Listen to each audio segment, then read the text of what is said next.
Hello everyone. आज के इस वीडियो में हम ग्रोथ एंड डेवलपमेंट के इम्पोर्टेंट क्वेश्चंस करेंगे। ये वीडियो जो है आपको एचटेट, DSSB, CTET हर एक जितने भी टाइप्स के टैट एग्ज़ाम हैं उन सब में आपको हेल्प करेगा। ठीक है। ग्रोथ एंड डेवलपमेंट के बारे में पढ़ने से पहले मैं आपको थोड़ा सा कंसेप्ट समझा देती हूँ ताकि आपको क्वेश्चंस करने में कोई प्रॉब्लम ना हो। देखो, जो ग्रोथ है वो एक छोटा स्केल पे हम उसको पढ़ते हैं और डेवलपमेंट जो है उसको हम बड़े स्केल पे पढ़ते हैं। ग्रोथ क्या होती है, हमारी लिमिटेड होती है, और जो हमारा डेवलपमेंट होता है उसका जो स्केल होता है वो लार्ज होता है, वो अनलिमिटेड होता है। जैसे कि ग्रोथ जो है वो एक टाइम पीरियड के बाद आके रुक जाती है, लेकिन जो विकास है हमारा वो जीवन पर्यंत चलता रहता है। जैसे गर्भ में बच्चा आता है तब से लेकर मृत्यु पर्यंत जो हमारा विकास है वो चलता रहता है। हमारी जो वृद्धि होती है, ठीक है, वो हमारी स्ट्रक्चरल होती है, जिसको हम कंस्ट्रक्टिव भी कहते हैं। लेकिन जो विकास है वो स्ट्रक्चरल और फंक्शनल दोनों ही है। ठीक है। जो विकास है, विकास में हमारे पास शारीरिक विकास, मानसिक विकास, बौद्धिक विकास, शारीरिक परिवर्तन, जितने भी मतलब चीज़ें होती है, ऑल राउंड डेवलपमेंट। विकास में हम बच्चे का ऑल राउंड डेवलपमेंट लेकर के चलते हैं। लेकिन जो वृद्धि होती है उसमें सिर्फ और सिर्फ हम एक एस्पेक्ट को पढ़ते हैं, वन एस्पेक्ट जिसकी हम स्टडी करते हैं वो है हमारा फिजिकल डेवलपमेंट। सिर्फ और सिर्फ हम शारीरिक विकास के बारे में हम पढ़ते हैं। शारीरिक विकास में क्या क्या चीज़ें आती है, शारीरिक वृद्धि क्या होती है, जैसे कि वृद्धि में क्या आएगा, आपका वजन है, भार है, वेट है, वो सारी चीज़ें जिसको आप देख सकते हो वो सारी क्या होती है, वृद्धि होती है। ठीक है। वृद्धि का आप अनुमान नहीं लगा सकते कि कितनी वृद्धि हुई। कि आप एक बात बताओ, किसी बच्चे के बारे में आप ये बता दोगे पहले से कि ये 5 फुट बड़ा होगा या 6 फुट बड़ा होगा, इसकी हाइट इतनी होगी। ठीक है। आप वृद्धि को मेज़र कर सकते हो, ठीक है, लेकिन अनुमान थोड़ा बहुत आप लगा सकते हो। लेकिन विकास के बारे में हम पहले भविष्यवाणी कर सकते हैं। आपने ये कहानी, मतलब ये कहानी तो नहीं, सॉरी, डायलॉग आपने सुना होगा कि पूत के पाँव पालने में दिख जाते हैं, ये चीज़ तो आपने सुनी होगी। तो विकास के बारे में हम भविष्यवाणी कर सकते हैं, लेकिन वृद्धि के बारे में हम भविष्यवाणी नहीं कर सकते। तो वृद्धि और विकास जो है वो एक दूसरे से जुड़े होते हैं। वृद्धि जो है वो विकास का पार्ट है, मतलब कि विकास में वृद्धि शामिल है। ठीक है। और विकास के बारे में एक और चीज़ जो पेपर में एचटेट में पूछी गई है, विकास जो होता है वो हमारा क्या होता है, कम्युलेटिव होता है, मतलब संचयी प्रवृत्ति का होता है। विकास में संग्रहण होता है। ठीक है। ये सारी चीज़ें आपको याद रखनी है। अब जैसे जैसे हम क्वेश्चंस करेंगे आपको सारी चीज़ें क्लियर हो जाएंगी। क्वेश्चन हो सकता है आपको बहुत ईजी लगे, क्योंकि इसमें मोस्टली उस टाइप के क्वेश्चन है जिनका आंसर उपयुक्त सभी डी टाइप का जो है आंसर आएगा। क्योंकि इसमें जो ये क्वेश्चंस हैं, इन क्वेश्चन में आपको सारे टॉपिक्स लिए गए हैं, मतलब कि सारे पॉइंट्स इसमें डाले गए हैं ताकि कोई भी पॉइंट आपका छूटे ना। सबसे पहला क्वेश्चन है हमारे पास, विकास निम्नलिखित में से क्या है? शारीरिक विकास है, मानसिक विकास है, बौद्धिक विकास है, या समस्त मानवीय क्षमताओं व शक्तियों का विकास है? तो अभी हमने पढ़ा कि जो डेवलपमेंट है वो क्या है, हमारा ऑल राउंड डेवलपमेंट है। ठीक है। उसके बाद अभिवृद्धि मुख्य रूप से निम्न में से किन परिवर्तनों से संबंधित होती है? वृद्धि मैंने अभी अभी आपको बताया किस चीज़ से संबंधित होती है, हमारे शारीरिक परिवर्तन से संबंधित होती है। ठीक है। उसके बाद व्यक्ति की आनुवंशिकता में निम्नलिखित में से कौन कौन से कारक सम्मिलित होते हैं?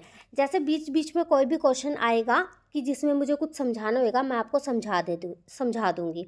जैसे अब हमारे पास ये क्वेश्चन आया है कि आनुवंशिकता, एक होती है हमारे पास हेरिडिटी, एक होता है हमारा एनवायरनमेंट। जो हमारी हेरिडिटी और एनवायरनमेंट होता है, हमारा विकास इससे संबंधित, हमारी वृद्धि और विकास दोनों ही इससे संबंधित होते हैं। ठीक है। जो हमारा विकास है और जो हमारी वृद्धि है वो क्या है, वो हमारी आनुवंशिकता, हेरिडिटी और एनवायरनमेंट का प्रोडक्ट है। ये चीज़ आपको याद रखनी है।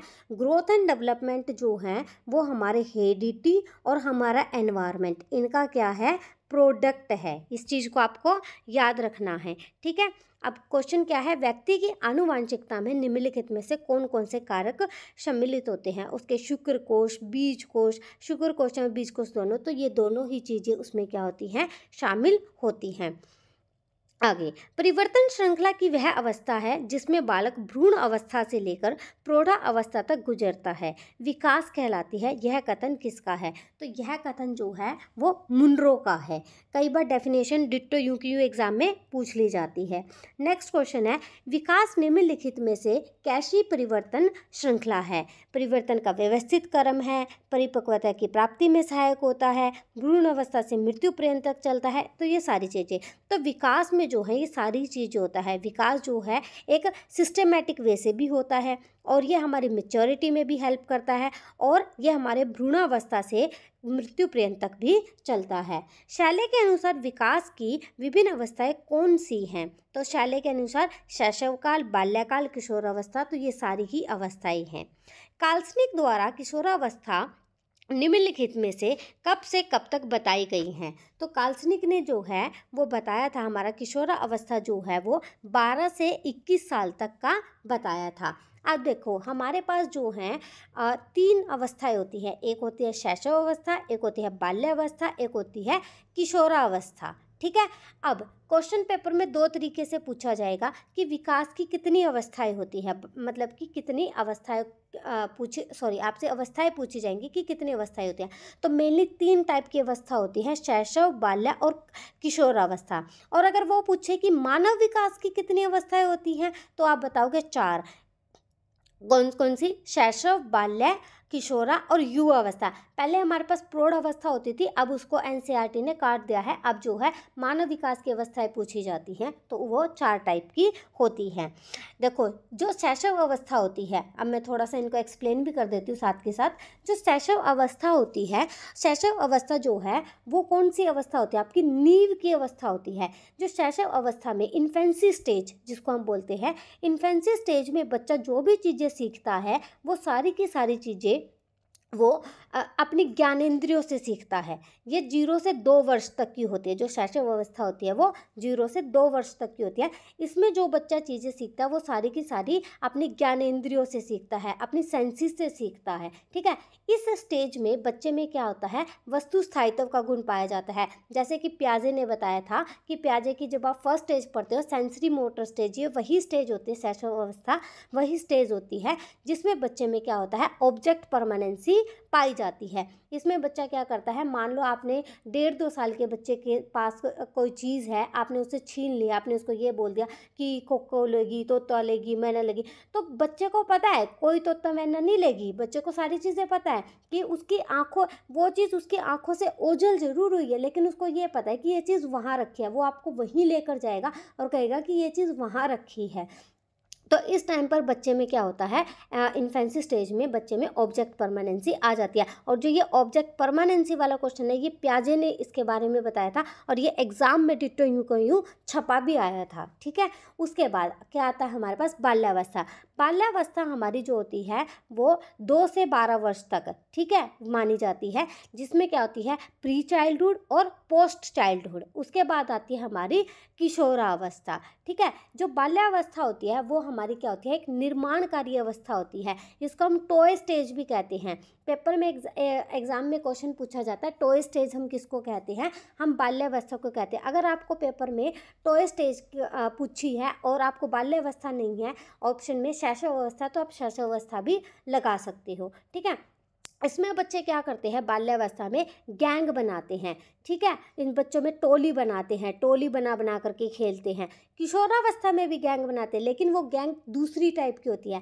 कैसी होती है, जो बाल्यावस्था में जो गैंग बच्चे बनाते हैं वो समलिंगी होती है। मतलब कैसे होती है, जैसे लड़के लड़कों के साथ फ्रेंड बन गए, ठीक है, लड़की लड़कियां एक दूसरे को फ्रेंड बनाती हैं। लेकिन किशोरावस्था में क्या होता है कि विषम लिंगी की, जैसे लड़के लड़कियों की भी फ्रेंड फ्रेंड होते हैं, लड़कियां लड़कों के भी फ्रेंड होते हैं। तो इस तरीके से इसको हम टोली अवस्था भी, मतलब गैंग अवस्था भी हम इसको कहते हैं, ठीक है। और जो किशोरावस्था है, आपको पता ही है किशोरावस्था को आंधी तूफान की अवस्था भी कहा गया है, क्योंकि उसमें क्या होता है, किशोरावस्था में जो बच्चे के संवेग होते हैं वो क्या होते हैं, वो तीव्र हो जाते हैं उस स्टेज में। देखो बच्चे में जो संवेग होते हैं, एक क्वेश्चन आगे ये भी आएगा कि क्या बच्चे में संवेग जन्मजात होते हैं। हाँ, बच्चे में संवेग जो है वो जन्मजात होते हैं, बच्चा संवेग लेकर के पैदा होता है। एक बात बताओ, जो शिशु है, छोटा बच्चा है, ठीक है, उसको रोना आता है, उसके अंदर डर है, उसको सकिंग आता है,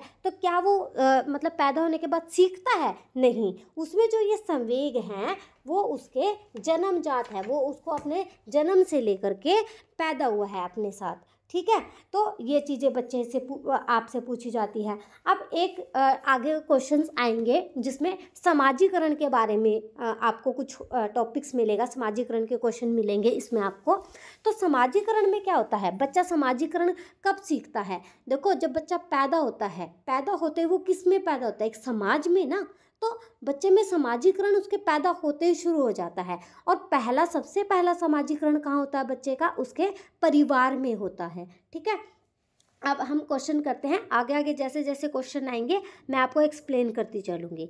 अब नेक्स्ट क्वेश्चन है, गर्भकालीन शारीरिक विकास की अवस्थाएं निम्नलिखित में से कौन सी है? तो डिंबावस्था, भ्रूणावस्था, गर्भस्थ शिशुकाल या उपयुक्त सभी। तो ये सारी ही हैं। जन्म के समय शिशु की लंबाई लगभग कितनी होती है? तो ये हमारी होती है 20 इंच की। जो मदर हैं, जो जिनके छोटे बच्चे हैं उनको पता होगी ये बात। तो ये हमारी कितनी होती है? 20 इंच की होती है। नेक्स्ट क्वेश्चन हमारे पास आता है, शरीर में मुख्य रूप से निम्नलिखित में से कौन से तंत्र होते हैं? श्वसन तंत्र, परिवहन तंत्र, पाचन तंत्र या उपयुक्त सभी। तो ये सबको ही पता होगा कि ये सारे ही होते हैं। किशोरावस्था में शारीरिक विकास की दृष्टि से क्या परिवर्तन आने लगते हैं? कि उनका नर्वस सिस्टम जो है वो पूर्णता को प्राप्त कर लेता है, हड्डियाँ जो है वो मजबूत हो जाती है, स्वर में जो है वो भारीपन आ जाता है, या ये सारे। तो ये सारी ही चीज़ें जो है वो होने लग जाती हैं। नेक्स्ट क्वेश्चन, जीवन में अत्यंत मनोहारी, आनंदपूर्ण एवं स्वप्निल निम्नलिखित में से किस अवस्था में लगने लगता है? यहाँ पर किस चीज़ की बात कही है? डे ड्रीमिंग की बात, कि बच्चा जो है जैसे ही किशोरावस्था में, टीनेज में आता है, बच्चों को सारी चीज़ें क्या हैं, बहुत खुश, बहुत सब कुछ अच्छा लगने लग जाता है। बच्चा जो है वो डे ड्रीमिंग करने लग जाता है। तो ये कौन सी अवस्था में होता है? किशोरावस्था में होता है। मानसिक विकास निम्नलिखित में से किस विकास का पर्याय है? शारीरिक विकास का, बौद्धिक का, नैतिक का या चारित्रिक का? तो मानसिक विकास किससे संबंधित होता है? हमारे बौद्धिक विकास से संबंधित होता है। शैशव में मानसिक विकास का आधार निम्नलिखित में से क्या है? उसकी आनुवंशिकता, पर्यावरण, ज्ञानेंद्रिय या धर्म। मैंने अभी बताया कि जैसे बच्चा इन्फेंट होता है, मतलब छोटा होता है, शिशु होता है, वो किस चीज़ से सीखता है? अपनी सेंसेस से, अपनी ज्ञानेंद्रियों से वो सीखता है। तो क्या आ जाएगा इसका आंसर? ज्ञानेंद्रिया। आपको मेरी स्पीड थोड़ी ज़्यादा लग रही होगी, लेकिन इन क्वेश्चंस में ऐसा कुछ नहीं है समझाने वाला। जहाँ समझाने वाला आएगा वहाँ मैं आपको समझा दूंगी। विद्यालय जीवन बालक के मानसिक विकास में निम्नलिखित में से किस प्रकार सहायक होता है? तो अन्य बालकों के संपर्क में आना, विचार विनिमय करना, सहगामी क्रियाओं में भाग लेना, या यह सारी चीज़ें। तो विद्यालय में जब बच्चा आता है तो वो दूसरे बच्चों के संपर्क में भी आता है, अपने थॉट्स को भी एक्सचेंज करता है, एक्टिविटीज़ में भी पार्ट लेता है। तो ये सारी ही चीज़ें वो करता है। किशोरों में उच्च मानसिक शक्तियों का प्रयोग करने की क्षमता में वृद्धि हो जाती है, परंतु वह प्रौढ़ के समान उनका प्रयोग नहीं कर पाता। तो ये कथन किसने कहा था? ये कहा था क्रो एवं क्रो ने। ये डेफिनेशंस हैं जो एग्जाम में पूछी जाती हैं। किशोरावस्था में मानसिक विकास के लक्षण निम्नलिखित में से क्या हैं? बच्चों की मेमोरी, उनकी इमेजिनेशन, उनके इंटरेस्ट का डेवलपमेंट होना। तो ये सारी ही चीज़ें हैं। किशोरावस्था में लड़कों की रुचियों के विकास की पहचान निम्नलिखित में से क्या है? वो सामूहिक खेलों में रुचि लेते हैं, बिल्कुल लेते हैं। शारीरिक प्रदर्शन की भावना भी होती है, भावी जीवन की योजना भी बनाते हैं, अपने फ्यूचर की प्लानिंग जो है जो टीनेजर्स है वो करने लग जाते हैं। किशोरावस्था में लड़कियों की रुचियों के विकास की पहचान क्या है? देखो उनकी अपनी जो उनकी संगति होती है वो उन्हीं में इंटरेस्ट लेती हैं। लड़कियों को जैसे श्रृंगार करना बहुत पसंद है, वो जैसे कि मैं ही हूँ, मुझे भी मेकअप करना जैसे अच्छा लगता है, तो वो सारी चीज़ें लड़कियों में नेचुरल होती है। गृह विज्ञान संबंधी साहित्य पढ़ने में रुचि होती है, तो ये सारी चीज़ें स्वाभाविक है जो होती हैं। मानसिक विकास को प्रभावित करने वाले कारक निम्नलिखित में से कौन से हैं? बच्चे का वंशानुक्रम है, उसका वातावरण है, ठीक है, या फिर उसका ऑप्शन देख लेते हैं, उसका सामाजिक आर्थिक स्थिति है, या ये सारी चीज़ें। तो ये सारी चीज़ें हैं जो उसके मानसिक विकास को क्या करती हैं? प्रभावित करती हैं। नेक्स्ट क्वेश्चन है कि प्रजनन शास्त्र के क्षेत्र में मटर के दानों पर आनुवंशिकता का प्रयोग निम्नलिखित में से किसने किया था? तो जो ये मटर के दाने का जो प्रयोग है ये किया था मेंडल ने। ये वाला क्वेश्चन पेपर में पूछा जाता है, जो मेंडल है उन्होंने क्या किया था? मटर के दाने पर प्रयोग किया था। ये आपने 10th क्लास में आपने साइंस में भी पढ़ा होगा। तुम मुझे कोई भी बालक दो, मैं उसे कुछ भी बना सकता हूँ, यह कथन किसका है? तो यह कथन जो है वो वॉटसन का है। वॉटसन ने कहा था कि तुम मुझे कोई भी बालक दे दो, मैं उसे वैसे ही बना सकता हूँ। मतलब वॉटसन ने ये कहा था कि बच्चा जो है वो जिस संगति में रहेगा वो वैसी ही चीज़ें सीखेगा। अच्छी संगति में रहेगा तो वो अच्छी चीज़ें सीखेगा, बुरी संगति में रहेगा तो वो बुरी चीज़ें सीखेगा। नेक्स्ट आता है सी स्किनर के अनुसार शिक्षक को निम्नलिखित में से किन कारकों को ध्यान में रखना चाहिए?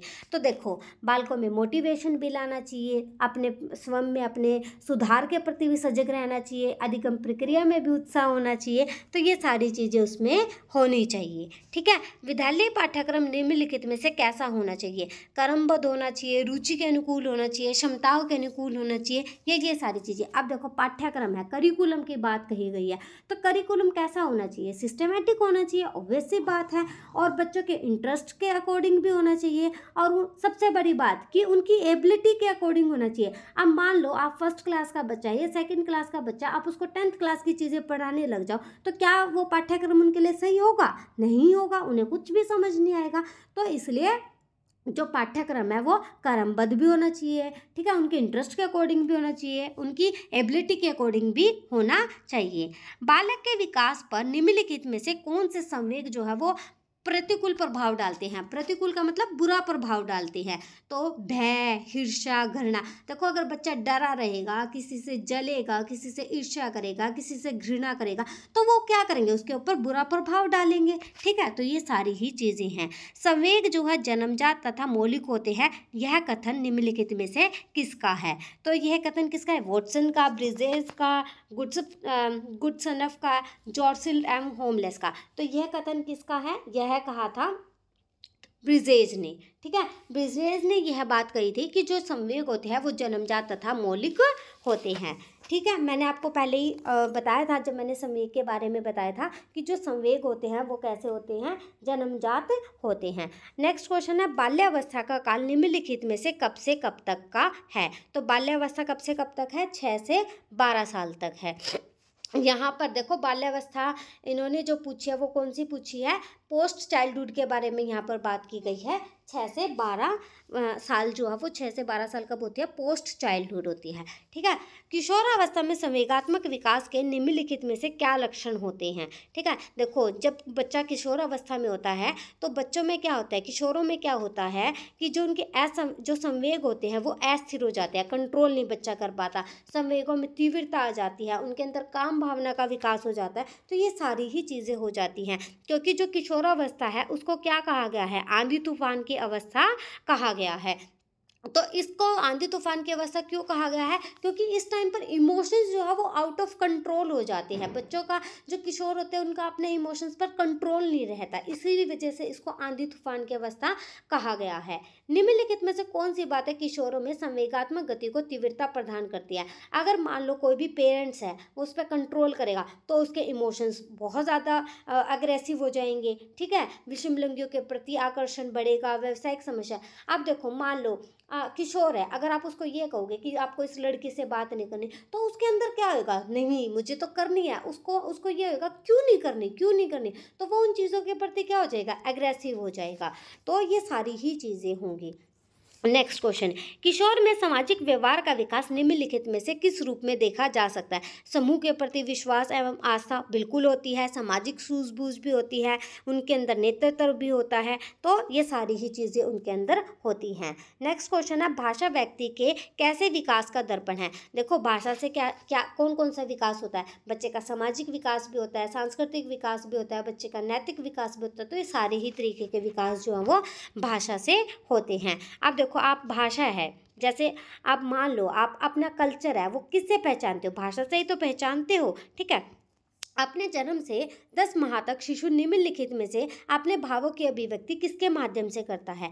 ध्वनियों द्वारा, अटपटे शब्दों द्वारा या वाक्यों द्वारा। क्या 10 माह का बच्चा बोलना शुरू कर देता है? नहीं। तो वो किससे करेगा? ध्वनियों से करेगा। लड़कों की अपेक्षा लड़कियों में शैशव अवस्था में भाषा विकास की गति तीव्र होती है, यह मत निम्नलिखित में से किसका है? मैककार्थी का, एनास्टीसी का, हरलोक का या सोरेंस का? तो यह कथन है एनास्टीसी का। एनास्टीसी ने कहा था कि जो लड़के हैं उनके अपेक्षा लड़कियों में शैशवावस्था में भाषा जो विकास है वो बहुत जल्दी होता है, ठीक है। नेक्स्ट क्वेश्चन, शिशुओं के भाषा विकास पर निम्नलिखित में से किन का नकारात्मक प्रभाव पड़ता है? देखो, उनके बहरेपन का, उनके तुतलाने का, उनके हकलाने का या सारी चीज़ों का। तो इन सब चीज़ों का जो है उसके भाषा विकास पर प्रभाव पड़ता है। बाल्यकाल में लड़कियों का भाषा विकास लड़कियों के अपेक्षा कैसा होता है? देखो, भाषा विकास तीव्र गति से होता है, बिल्कुल होता है। उनका शब्द भंडार भी अधिक होता है, उनकी अभिव्यक्ति भी कुशलतापूर्ण होती है, तो ये सारी ही चीज़ें उनमें होती हैं। नेक्स्ट क्वेश्चन आता है हमारे पास, किशोरावस्था में भाषा के विकास के लक्षण निम्नलिखित में से क्या है? तो साहित्य के प्रति रुचि बिल्कुल होती है, अभिव्यक्ति, कविता, कहानियों के माध्यम से, विस्तृत शब्दकोश, तो ये सारी ही चीज़ें होती हैं। व्यक्ति जो है वंशानुक्रम और वातावरण की उपज है, यह कथन किसका है? तो यह किसने कहा था? वुडवर्थ ने कहा था। वुडवर्थ ने कहा था कि व्यक्ति जो है अपने हेरिडिटी और अपने एनवायरनमेंट की क्या है? उपज है। वंशानुक्रम का बालक के विकास पर निम्नलिखित में से किस पर प्रभाव पड़ता है? तो देखो, जो वंशानुक्रम है, जो हेरिडिटी है, ठीक है, उसका जो प्रभाव है बच्चे के शारीरिक पर, उसका फिजिकल इफेक्ट भी होता है, उसका मेंटल इफेक्ट भी होता है, उसका करेक्टर इफेक्ट भी होता है, तो ये सारी ही चीज़ें होती हैं, ठीक है। उसके बाद वातावरण के निम्नलिखित में से कौन से प्रकार हैं? भौगोलिक, सामाजिक, सांस्कृतिक, तो ये सारे ही प्रकार जो है वो वातावरण के हैं। पर्यावरण के बालक के विकास पर निम्नलिखित में से क्या प्रभाव पड़ते हैं? मानसिक विकास पर प्रभाव पड़ता है, बौद्धिक विकास पर प्रभाव पड़ता है, उसके व्यक्तित्व पर, तो इन सभी चीज़ों पर जो है उसका प्रभाव पड़ता है। सॉरी, एक मिनट। वातावरण के निम्नलिखित में से कौन से प्रकार हैं? भौगोलिक, सामाजिक, सांस्कृतिक और उपयुक्त सभी, तो ये सारे ही प्रकार जो है वो वातावरण के हैं, ठीक है। नेक्स्ट क्वेश्चन आता है हमारे पास, पर्यावरण का बालक के विकास पर निम्नलिखित में से क्या प्रभाव पड़ता है? उनके मानसिक विकास पर प्रभाव पड़ता है, उनके बौद्धिक विकास पर प्रभाव पड़ता है, उनके व्यक्तित्व पर प्रभाव पड़ता है, तो इन सभी चीज़ों पर उनका प्रभाव पड़ता है, ठीक है। नेक्स्ट क्वेश्चन आता है, फ्रीमैन के प्रयोग में अनाथालय के 71 बच्चों को अच्छे वातावरण में रखने पर उनकी बुद्धि लब्धि में कितने तक बढ़ोतरी हो गई? देखो, फ्रीमैन ने क्या किया था? एक प्रयोग किया था। उसने क्या किए थे? 71 बच्चे लिए थे अनाथालय को, और उनको क्या किया था? एक अच्छे वातावरण में रखा था, ठीक है, और उनको चेक किया था कि इनकी बुद्धि लब्धि में जो है वो कितना परिवर्तन हुआ। तो जो उनकी बुद्धि लब्धि में परिवर्तन हुआ था वो 10 तक परिवर्तन हुआ था। नेक्स्ट क्वेश्चन आता है हमारे पास, निम्नलिखित में से यह किसका विचार है कि मानव जो है वो वृद्धि के विकास पर 80% प्रभाव वंशानुक्रमण का और 20% पर्यावरण का प्रभाव पड़ता है, ठीक है। तो ये किसका था? वॉटसन का, कुबक्स का, ऑप्शन देख लेते हैं हम, हॉन्टिगटन का या स्किनफेल्ड, ठीक है। तो यह कथन किसका था हमारे पास? यह कथन था कुबक्स का। कुबक्स ने कहा था कि जो मानव विकास है, ठीक है, मानव पर वृद्धि के विकास का 80% प्रभाव पड़ता है उसके वंशानुक्रम का, और 20% जो है उसके पर्यावरण का प्रभाव पड़ता है। ये डेफिनेशन जो है वो पेपर में पूछी जा सकती है, इंपॉर्टेंट है। अब नेक्स्ट क्वेश्चन आता है, सृजनात्मकता निम्नलिखित में से क्या है? सृजनात्मकता का क्वेश्चन जो है वो पेपर में बहुत बार पूछा जाता है, ठीक है।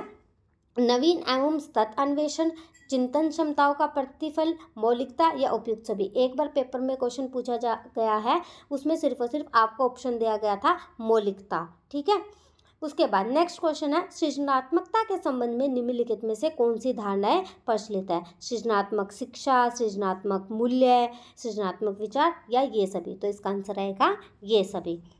नेक्स्ट क्वेश्चन आता है, सृजनशील बालक में निम्नलिखित में से कौन से गुण पाए जाते हैं? सृजनशील बालक कैसा होगा? मौलिक भी होगा, स्वायत्तता भी होगी, स्वतंत्र निर्णय शक्ति भी होगी। तो ये सारी चीज़ें ही जो है वो सृजनशील बालक में होंगी। तो क्या आंसर आ जाएगा? डी आ जाएगा।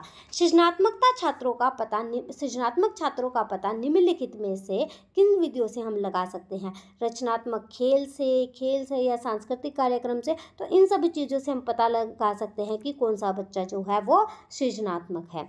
मानव चिंतन में तर्क का आरंभ निम्नलिखित में से किस आयु वर्ग में होता है? तो वो होता है बाल्यावस्था में। ये क्वेश्चन जो है मानव चिंतन में तर्क का आरंभ, ये पेपर में बहुत बार रिपीट हुआ है। अभी पीछे जेबीटी का पेपर हुआ था, उसमें भी इस क्वेश्चन का जिक्र हुआ था। ये घुमा फिरा के इस क्वेश्चन को पूछते हैं। जैसे जो जेबीटी में जो क्वेश्चन पूछा गया था उसमें ये पूछा गया था कि पलटाव की अवस्था, ठीक है, रिवर्सिबिलिटी किस में होती है? ठीक, ये क्वेश्चन इस तरीके से पूछा जाता है। और जो ये कंसेप्ट है वो जीन पियाजे ने दिया था। जीन पियाजे की 4 stages, SPCF, sensory motor, pre operational, concrete, ठीक है, और फॉर्मल, उसमें इन चीज़ों के बारे में बताया गया है। जो हमारी कंक्रीट स्टेज है उसमें क्या होता है, उसमें बच्चे में रिवर्सिबिलिटी आ जाती है। उसमें क्या होता है, बच्चे में तर्क करने की शक्ति विकसित होने लग जाती है, लेकिन पूरी तरीके से विकसित नहीं हो पाता। बच्चे मूर्त चिंतन करते हैं, देख के तर्क तो करते हैं, लेकिन उसमें तर्क करने का पूरा जो तार्किक विकास है उसका कब होता है? वो फॉर्मल स्टेज है, फॉर्मल ऑपरेशनल स्टेज है, उसमें होता है। ठीक है, ये क्वेश्चन पूछा जाता है। तो वो कौन सी स्टेज होती है? बाल्यावस्था। देखो, जो हमारी फर्स्ट स्टेज होती है सेंसरी मोटर, वो कब होती है? 0 से 2। नेक्स्ट स्टेज क्या होती है? 2 से 7। ठीक है, तो 7 से 11, जो 7 से 11 वाली स्टेज होती है, ठीक है, उस स्टेज में क्या होता है बच्चों में? जो पोस्ट चाइल्डहुड वाली जो स्टेज होती है उसमें क्या होता है? बच्चों में तर्क करने की, चिंतन करने की शक्ति का विकास होता है। नेक्स्ट क्वेश्चन है, मानव चिंतन निम्नलिखित में से किस पर मुख्य रूप से निर्भर करता है? तो मानव चिंतन किस पर निर्भर करेगा? तर्क शास्त्र पर निर्भर करेगा। ठीक है, नेक्स्ट क्वेश्चन हमारा, सृजनशीलता विकसित करने के लिए बालकों को निम्नलिखित में से किस प्रकार का शिक्षण देना चाहिए? मौलिकता को विभिन्न माध्यम से प्रोत्साहित करना चाहिए, बिल्कुल करना चाहिए। सृजनात्मकता प्रयासों को पुरस्कृत करना चाहिए, बिल्कुल। सृजनात्मक व्यक्ति को विकसित करना चाहिए। तो ये सारी ही चीजें उसमें होनी चाहिए। विज्ञान एवं गणित में चिंतन निम्नलिखित में से किन के बिना संभव नहीं है? देखो, जो साइंस है और जो मैथ है उसमें अगर आपको थिंकिंग करनी है तो वो आप सिंबल्स के बिना आप नहीं कर सकते। तो क्या आंसर आ जाएगा इसका? प्रतीक इसका आंसर आ जाएगा। तर्क करने की प्रक्रिया निम्नलिखित में से कौन सी है? तो आगमन और निगमन दोनों ही क्या है? तर्क करने की प्रक्रिया है। अब इनमें से एक क्वेश्चन जो है इंपॉर्टेंट जो बनता है वो ये है कि जो आगमन विधि है, ठीक है, ये विधियां हैं आगमन और निगमन। आगमन विधि जो है वो विशिष्ट से सामान्य की ओर चलती है, ठीक है, मतलब कि ज्ञात से अज्ञात की ओर चलती है। लेकिन इसी तरीके का एक क्वेश्चन आता है जो हमारा डेवलपमेंट है। डेवलपमेंट हमारा कैसा होता है? वो होता है सामान्य से विशेष की तरफ। लेकिन जो आगमन विधि है वो क्या होती है? हमारी विशेष से सामान्य की तरफ चलती है। इसी तरीके से हमारी जो निगमन विधि होती है वो हमारी सामान्य से विशेष की तरफ चलती है। ठीक है, इसको हम एक तरीके से और समझ सकते हैं। आगमन विधि में उदाहरण पहले दिए जाते हैं और नियम बाद में बताए जाते हैं। और जो आगमन विधि है वो छोटे बच्चों के लिए ज़रूरी होती है। वो छोटे मतलब कि जैसे जो छोटे बच्चे हैं उस स्टेज पर जो हम आगमन विधि का यूज़ करते हैं। और जो निगमन विधि है वो जो है हम बड़े लेवल पर यूज़ करते हैं, बड़ी क्लासों के लिए वो यूज़ की जाती है। पहले निगमन विधि में क्या होता है? पहले हम बच्चों को रूल बताते हैं, फिर हम बच्चों को एग्जाम्पल देते हैं। नेक्स्ट क्वेश्चन है, एक मानव शिशु किस मनोवैज्ञानिक प्रक्रिया द्वारा एक सामाजिक इकाई के रूप में परिवर्तित होता है? चिंतन के रूप में, समाजीकरण के रूप में, प्रेरणा के रूप में या प्रत्यक्षीकरण के रूप में? तो वो किसके रूप में होता है? समाजीकरण के रूप में। मनोवैज्ञानिक प्रक्रिया द्वारा एक सामाजिक इकाई के रूप में परिवर्तित होता है। एक व्यक्ति के सामाजिक प्राणी के रूप में परिवर्तित होने की प्रक्रिया का नाम ही क्या होती है? सामाजिकरण होती है। यह कथन किसने दिया था? यह कथन न्यूमेर ने दिया था। सामाजिकरण निम्नलिखित में से कैसी प्रक्रिया है? सामाजिकरण कैसी प्रक्रिया है? हमारी अंतःक्रियात्मक प्रक्रिया है। अब सामाजिकरण होता कैसा है? जब हम एक दूसरे से इंटरेक्शन करते हैं तभी तो हमारा क्या होता है? सामाजिकरण होता है ना। तो सामाजिकरण कैसी प्रक्रिया होगी? इंटरेक्टिव। ठीक है। सामाजिकरण की निम्नलिखित में से कौन सी विशेषताएं हैं? सीखने की प्रक्रिया, ये भी सामाजिकरण है। आजीवन प्रक्रिया, ये भी सामाजिकरण है। समय एवं स्थान सापेक्ष, ये भी सामाजिकरण के अंतर्गत आता है। देखो सामाजिकरण जो है वो एक क्या है? आजन्म प्रक्रिया, मतलब कि ये जीवन पर्यंत तक चलती रहती है। ठीक है। सामाजिकरण के आंसर लगा देती हूँ। सामाजिकरण के निम्नलिखित में से कौन से उद्देश्य होते हैं? देखो इसमें आकांक्षाओं की पूर्ति भी होती है, इसमें बच्चों के क्षमताओं का विकास होता है। ठीक है। और इसमें सामाजिक भूमिकाओं को निभाने की सीख भी मिलती है। तो ये सारी ही चीज़ें जो होती हैं वो सामाजिकरण में होती हैं। सामाजिकरण निम्नलिखित में से कहाँ होता है? परिवार में, मित्र मंडली में, विद्यालय में, उपयुक्त सभी में। तो सभी में होता है। लेकिन अगर ये पूछा जाए कि सामाजिकरण सबसे पहले कहाँ होता है, तो वो होता है परिवार में। नेक्स्ट क्वेश्चन आता है हमारे पास, मानव के सामाजिक एवं मानसिक विकास के लिए निम्नलिखित में से अपेक्षाकृत कौन सी अवधि महत्वपूर्ण है? बच्चे का सबसे ज़्यादा सामाजिक और मानसिक विकास होता है वो उसके जन्म से 5 वर्ष तक होता है। सामाजिकरण करने वाली संस्थाओं में निम्नलिखित में से सर्वाधिक महत्वपूर्ण संस्था कौन सी है? आ गया क्वेश्चन। तो सबसे पहली जो सबसे इम्पोर्टेंट संस्था जो है वो है हमारा परिवार। तो परिवार में जो होता है सामाजिकरण बहुत अच्छे से तरीके से, सबसे पहला बच्चे का पहला विद्यालय भी परिवार माना जाता है। और बच्चे के लिए जो उसके सामाजिकरण की संस्था होती है, पहली संस्था उसका परिवार ही होती है। सामाजिकरण द्वारा मानव शिशु कैसा व्यवहार करता है? वो प्रकृति के अनुसार करता है, बिल्कुल। समाज के प्रति अनुसार करता है, बिल्कुल। स्वेच्छा अनुसार करता है, या उपयुक्त सभी। तो देखो इसमें क्या हो जाएगा, सामाजिकरण द्वारा जो मानव शिशु है वह कैसा व्यवहार करता है? इस क्वेश्चन के अकॉर्डिंग इसका आंसर क्या बनेगा? समाज की प्रति अनुसार व्यवहार करता है।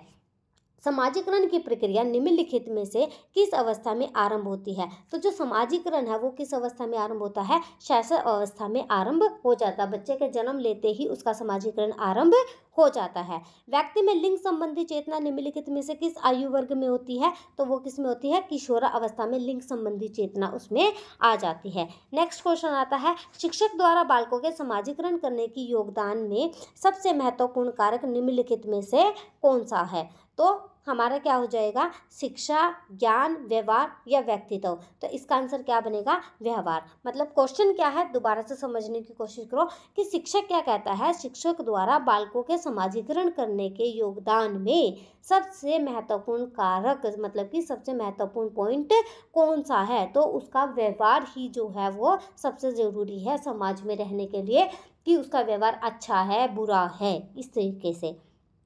विद्यालय द्वारा बालक का सामाजिकरण निम्नलिखित में से किस कारक पर निर्भर करता है? उसके अनुशासन पर, उसके पाठ्यक्रम पर, उसके पाठ्यक्रमेतर कार्यक्रम पर, या उसकी सामुदायिक भावना के विकास पर। तो विद्यालय द्वारा जो बालक का सामाजिकरण होता है वो उसके पाठ्यक्रमेतर कार्यक्रम पर निर्भर करता है। ठीक है। नेक्स्ट क्वेश्चन आता है हमारे पास, प्रत्येक व्यक्ति निम्नलिखित में से किस दृष्टि से एक दूसरे से भिन्न है? तो कैसे भिन्न है? वो शारीरिक दृष्टि से भी भिन्न है, वो मानसिक दृष्टि से भी भिन्न है, वो सामाजिक विकास की दृष्टि से भी भिन्न है। तो उपयुक्त सभी। तो इसका आंसर क्या आ जाएगा? अब देखो इंडिविजुअल डिफरेंस का कंसेप्ट आपने सुना होगा। इंडिविजुअल डिफरेंस क्या होता है कि वो फिजिकली भी, अब मैं हूँ, ठीक है, या आप हो, हम दोनों जो है एक दूसरे से भिन्न हैं।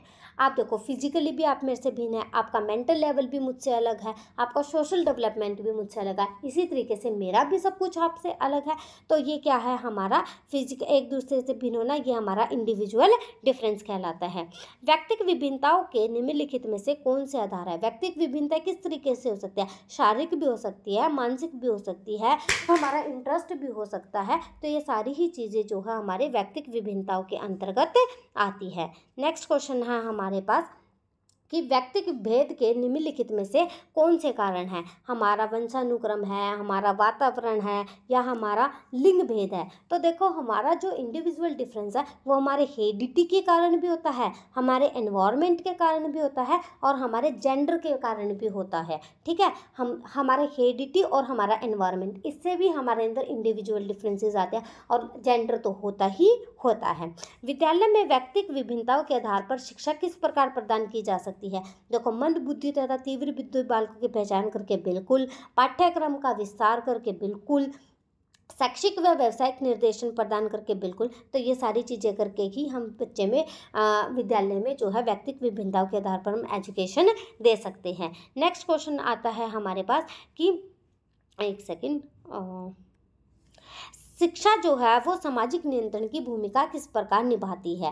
तो कैसे निभाएगी, व्यक्ति का समाजीकरण करके भी निभाएगी, उसमें आत्म नियंत्रण की शक्ति पैदा करके भी निभाएगी, और उसमें आदर्श नागरिकों के गुण का विकास करके भी निभाएगी। तो ये सारी ही चीज़ें जो है, शिक्षा जो है हमारी, शिक्षा एजुकेशन जो है वो बच्चे में सोशल कंट्रोल जो है इस तरीके से कर सकती है। ठीक है, अगर आपको वीडियो अच्छी लगे तो लाइक कमेंट ज़रूर करना, कमेंट करके ज़रूर बताना कि आपको वीडियो कैसी लगी। ठीक है, और आगे आपको और भी टॉपिक्स जो हैं वो देखने के मिलेंगे। हिंदी की पैडागोजी भी आपको देखने को मिलेगी, और जो भी टॉपिक्स आपको चाहिए आप मुझे बता सकते हो कि आप इस टॉपिक पर वीडियो बना दो, तो मैं उस टॉपिक पर आपको विद कंसेप्ट आपको वीडियो बना दूँगी।